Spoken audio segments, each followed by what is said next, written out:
Comment stocker tes cryptos? C'est une question très importante qu'il faut se poser si tu t'intéresses à l'investissement en crypto. Je vais te parler des 3 différentes options que tu as à ta disposition et à la fin, je vais te parler de la méthode que je préconise moi personnellement et aussi la méthode que je conseillerais à la plupart des personnes. Donc la première option, c'est la solution classique la solution par laquelle vraiment tout le monde commence de prime abord, c'est toi, tu es ici, tu as tes cryptos et tu vas simplement stocker tes cryptos, garder tes cryptos auprès d'un exchange centralisé, type Binance, Coinbase, Swissborg, etc. Donc celles qui, en tout cas, qui ont survécu. Donc tu stockes tes cryptos sur cet exchange. Donc simplement sur le même exchange que tu as acheté tes cryptos. Tu achètes tes cryptos sur cet exchange et tu le laisses juste sur cet exchange. Donc au début, tu te dis peut-être, moi j'achète mes cryptos et puis le rôle de ces entreprises ici, ça va être de les stocker pour moi, un peu comme un coffre-fort. Ça va être le seul but de ces exchanges, c'est juste de garder mes cryptos bien au chaud. Et en fait, c'est complètement faux. Et aussi, on s'en est rendu compte sur la dernière crise, typiquement des cryptos qu'on a eu en fin 2022, avec l'implosion de pas mal de ces plateformes. C'est que la réalité, la plupart de ces exchanges ne détiennent absolument pas tes cryptos. Elles fonctionnent en fait beaucoup plus comme une banque traditionnelle, ou dans le sens, la crypto que toi tu mets sur ton adresse, tu vois un certain chiffre apparaître, sauf que ces cryptos, ils sont pas vraiment là. En l'occurrence, ces exchanges vont prendre tes cryptos, aller faire de l'effet de levier avec et vont du coup se rémunérer sur l'effet de levier qu'elle fait avec les cryptos que toi tu mets en dépôt sur ces différents exchanges. Et donc tout ça, c'est très bien quand il y a un bull market. Pourquoi? Parce que de toute façon, quand il y a un bull market, il y a à peu près tout qui monte. En crypto, il y en a qui montent plus que d'autres, mais grosso modo, toutes les cryptos montent. Le problème, c'est en cas de retournement de marché, en cas de bear market. Et là, le problème, c'est que toutes ces plateformes qui étaient leveraged en crypto avec tes cryptos, le marché commence à se retourner et du coup, ces plateformes commencent à se faire liquider et elles commencent à du coup avoir des problèmes financiers jusqu'à complètement disparaître. Donc ça, c'est une photo de l'état aujourd'hui. Donc il y a quand même des grosses plateformes qui ont disparu, qui étaient des grosses plateformes sur le dernier bull market qui ont complètement disparu, vraiment à cause justement de ça. Et le problème, c'est que donc tu as FTX, normalement, ça c'est le gros mastodonte, celui-là, normalement, tu en as sûrement entendu parler, tu as Voyager, BlockFi, Celsius. C'était des relativement grosses entités. La plupart ont bien subi le choc. Binance et Crypto.com, on parlait quand même de certaines fissures, mais le système a quand même tenu. Le problème, c'est qu'en fait, tous ces exchanges en fait, se prêtent aussi des cryptos entre elles. Donc, si on a une d'entre elles qui passe à la trappe, donc c'était le cas de FTX, qui était vraiment un énorme mastodonte du secteur, en fait, ça peut mettre tout le système de tous les exchanges en danger. C'est vraiment le même fonctionnement qu'une banque en fait. Quand tu as une grosse banque qui fait faillite, ça peut mettre en danger l'entièreté du système bancaire. Donc toi, tu as l'illusion de penser que tes cryptos sont bien au chaud quand tu les gardes sur un exchange parce que tu vois une adresse apparaître, une clé publique apparaître et tu te dis ça c'est la clé publique qui me correspond. Je vois le nombre de cryptos que j'ai, ça te rassure. Sauf qu'il faut vraiment te dire que ces cryptos sur un exchange, ils sont mis au travail pour permettre à l'exchange de faire de l'argent. La deuxième option, qui va déjà être beaucoup plus intéressante, en tout cas à mon sens, c'est d'être la personne qui détient tes clés privées et non pas de confier tes clés privées à l'exchange. C'est deuxième option du coup d'utiliser un software wallet type MetaMask, Rabby Wallet. Apparemment, tout le monde est en train de ditch un peu MetaMask pour Rabby Wallet. Donc, tu as MetaMask, Rabby Wallet et Phantom. Et là, l'idée, c'est que tu vas mettre tes cryptos sur la clé publique. Donc, elles sont stockées sur la blockchain et c'est ta clé privée qui va te donner accès à l'utilisation de ces cryptos. Donc là, tu as vraiment effectivement une fonction de coffre-fort où tes cryptos sont bien là, elles sont bien stockées, tu sais exactement où elles sont, contrairement à l'exemple des différents exchanges ici, tu sais vraiment que tes cryptos, elles sont sur ce coffre-fort et tu sais que toi, tu as la clé pour à tout moment aller ouvrir ce coffre-fort.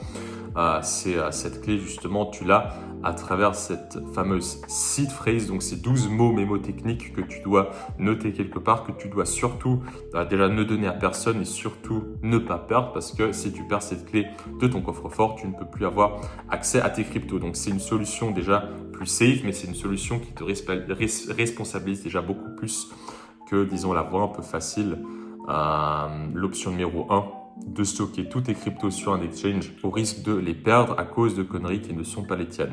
L'autre avantage, c'est que puisque tu détiens tes clés privées, tu as directement accès aux différentes solutions de finances décentralisées, aux différents protocoles de finances décentralisées qui vont te permettre de générer des rendements supérieurs sur tes cryptos, d'être plus proche de l'argent finalement et de toucher des rendements plus intéressants que de simplement les mettre en staking sur les plateformes, tout simplement parce que tu vas directement à la source des protocoles qui génèrent justement des intérêts.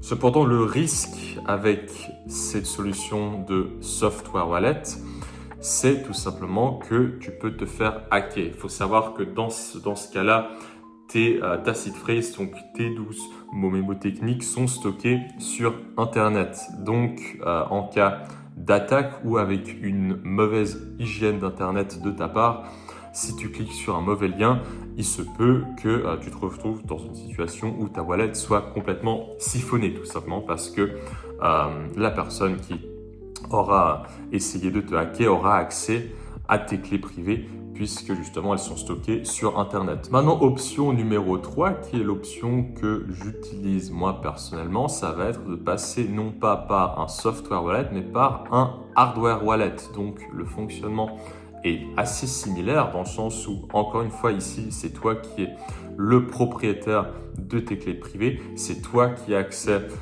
à tes cryptos qui sont stockés sur la blockchain, toi et toi seul, à la différence fondamentale que ici, tes clés privées ne sont pas stockées sur Internet. Et donc là, ce qui est optionnel, c'est que tu peux très bien combiner un hardware wallet avec un software wallet. Donc en gros, tu stockes tes cryptos donc via une clé privée sur un software wallet, mais tu peux lier les clés privées de ton software wallet avec un hardware wallet. Ça va juste faire que si tu veux faire une transaction directement, par exemple via MetaMask ou via Rabbit Wallet, il va falloir aussi une signature physique sur ta ledger. L'avantage par rapport à ça, c'est que même si tu cliques sur un mauvais lien, par exemple, sur Internet, on ne peut pas te siphonner ta wallet si elle est backée en fait par un hardware wallet aussi. Et donc, tu peux très bien directement interagir avec des protocoles de finances décentralisés, mais en utilisant la sécurité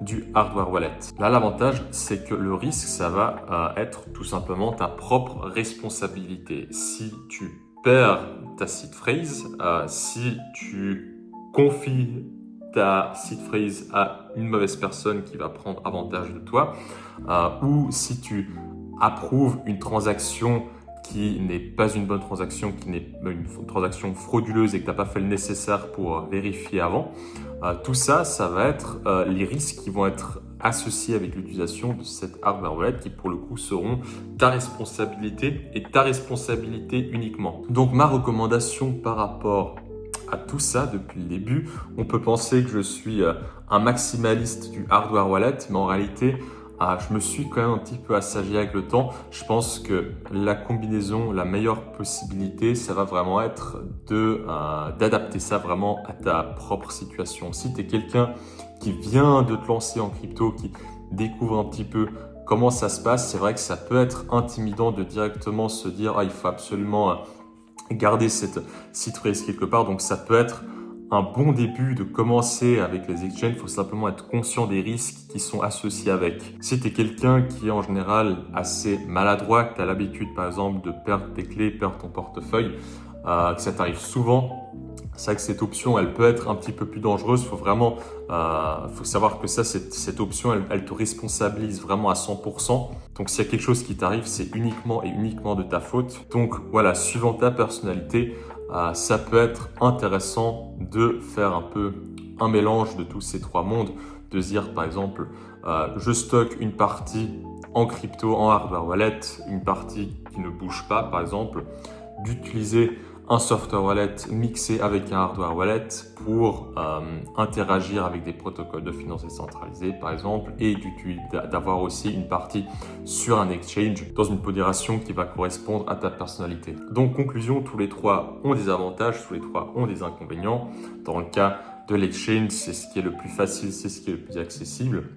Dans le cas de l'option 3, c'est ce qui va être le plus safe, le plus sécuritaire, mais c'est aussi ce qui va te responsabiliser le plus. Après tout, c'est normal d'être responsable, c'est ton argent. Et donc, je dirais que la combinaison idéale de ces trois différentes solutions, ça va être une question spécifique à ta personnalité.